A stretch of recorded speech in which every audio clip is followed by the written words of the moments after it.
Mrs. Maloney here. I'm going to be reading a different type of book today that I haven't read yet. I've been doing a lot of fantasy, a lot of just fictional funny stories, and I thought I would try and get some nonfiction for um, those of you who really like to learn about people, especially inspiring people, and Amelia Earhart is who I'm going to be reading about today. If you are a second grader in my class, we read a couple I Am stories this year. I think Abe Lincoln and George Washington, and this author, Brad Meltzer, does such an awesome job of telling you about the person and what they did, and in such an enjoyable way. So let's get started. I know you're going to love this. I Am Amelia Earhart. Here's the first couple pages, which I love the illustrations in these books. This just is kind of the dedication page from the author saying, "For Lila, my daughter, who makes me feel like I'm soaring." And then the illustrator, "For Audra, my life, my co-pilot, my hero." So they kind of themed their dedications to the person that they wrote the story about. I am Amelia Earhart.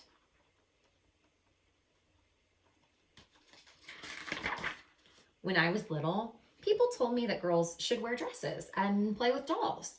They said we shouldn't have unladylike adventures. I didn't agree. And look at her, she's going, "Ugh." She does not want to wear that dress or play with that doll. She has other things in mind. In fact, when I was 7 years old, my sister and I decided to build our own roller coaster in our backyard. We placed 2 planks of wood up against the side of our tool shed. "Grandma's not gonna like this." The cab was a wooden packing box with roller skate wheels attached to the bottom. We greased the wood with lard so we'd move super fast. "Amelia, are you sure this is a good idea?" This isn't a good idea. It's the best idea."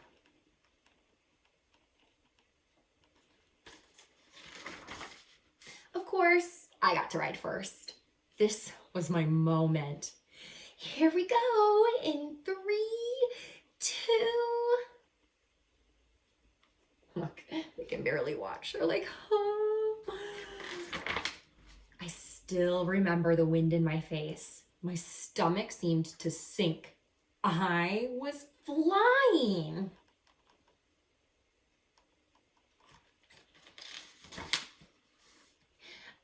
"Amelia Earhart, take it apart this instant." The crash was loud and noisy and messy. It certainly wasn't ladylike, but it was awesome. That was awesome. It wasn't the last time I would fly. As I got older, I went to many air shows. Have any of you been to air shows before? Oh, I bet they're so exciting.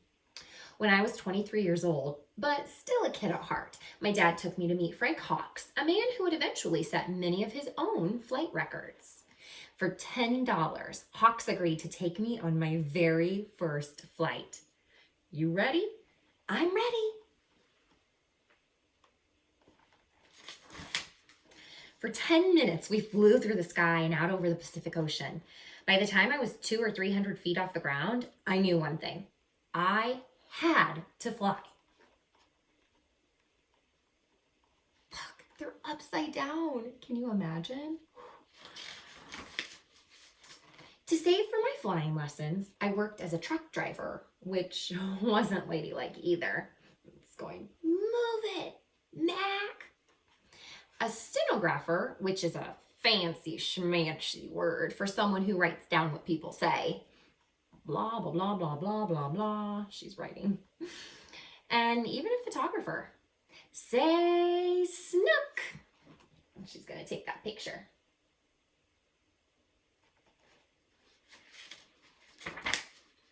Six months after I learned to fly, I bought a bright yellow used biplane that I named Canary. Canary's a cool name for a plane, right? This is my instructor, a woman named Netta Snook. That's her real name. But here's my secret. I wasn't a natural. I wasn't the best pilot. I just worked harder than anyone else. And he's yelling from the back, "That's enough for today." And she's yelling back to him, "No, I can do better. One more flight." How many of you have something that maybe you're not supernatural at, or it doesn't come easy to you, but you love doing it? So you just do it and you continue and you work hard. That's awesome. Most important, like that day on the roller coaster, I dared to do what so many said couldn't be done. A girl flying across the Atlantic? Amelia, you sure this is a good idea? This isn't a good idea. It's the best idea.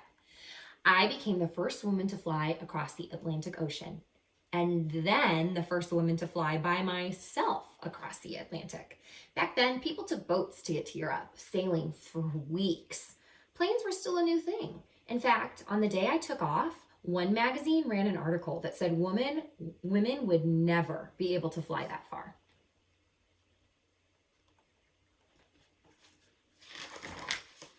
But I did. To do it, I had to fly for 14 hours and 56 minutes with no rest, no break. Sometimes the sun was so blinding, I could barely see where I was going.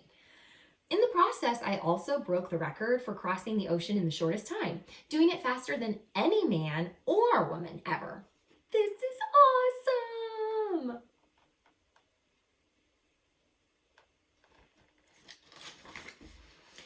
In October 1922, I broke the women's altitude record by rising to 14,000 feet. And in July 1930, I set a speed record of over 181 miles per hour. Then I broke an altitude record, which is just a fancy schmancy way of saying I went higher than anyone else. How high did I go? About 12 Empire State Buildings straight up at a time when no woman had ever gone that high. The Empire State Building is a super tall skyscraper building in New York City. In my life, I took many flights. Every single time, there was someone who said that I wouldn't be able to do it. I love her eyes in this one. Never let anyone stop you. Whatever your dream is, chase it. Work hard for it. You will find it. It is the best lesson I can give you.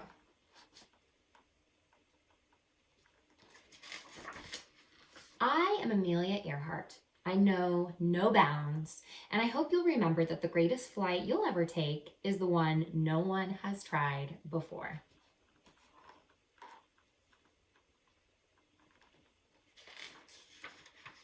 Did you notice what she's in right now? It's a parade for her. All of those people are celebrating Amelia. They have signs and posters that say, her hero, yay, hooray, amazing.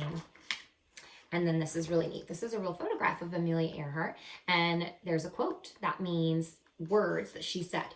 Never interrupt someone doing what you said couldn't be done. She's so inspirational. And then the last couple pages are cool. There's this little timeline of Amelia Earhart's life and some of the great things she did and some real photographs. So look at her when she was 7. Oh my gosh, she's so cute. Look at her with her little pigtails. And then this is Amelia in the cockpit. That means like the very front of the plane in 1936. And then Amelia with her first plane, the Kinner Airster biplane, which she named Canary. Over here, this is Frank Hawks, and that's the pilot that we talked about in the book who first took Amelia on an airplane ride.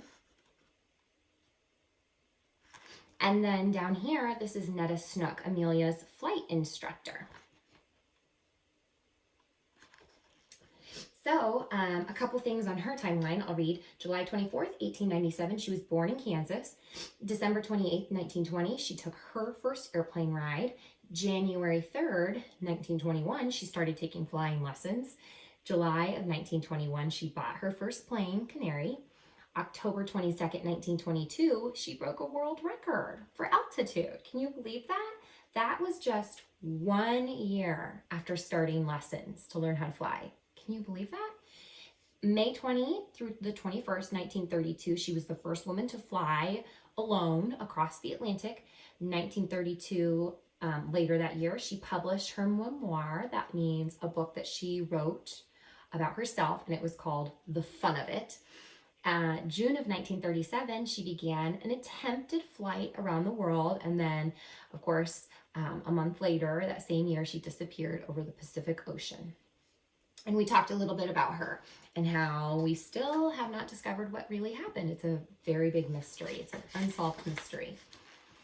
Well, I really hope that you enjoyed this story, and I hope that you're inspired by Amelia Earhart just like I am. So I know you're probably thinking, well, how can this help me right now? I'm stuck at home. I can't go to school. I can't even see some of my friends.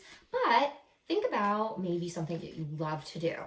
Some kind of hobby or an activity, maybe even something that you've never tried before, but you always thought would be fun to try. And if it's something that you can do while you're home or outside your home, give it a try. And maybe this is a good time with an opportunity for you to have a lot of time to try something and to work hard at it and to get good at it. I know I'm going to be trying to work out and exercise a little bit more than I had before. I'm going to really try to spend some time doing that. I'm going to read more. I know I read a lot already, but I want to read different kinds of stories and different kinds of chapter books. And I'm going to try and do a lot more in the kitchen with Bridget. So I've got some goals going on too. Well, I hope you enjoyed this story, and until next time, see you soon.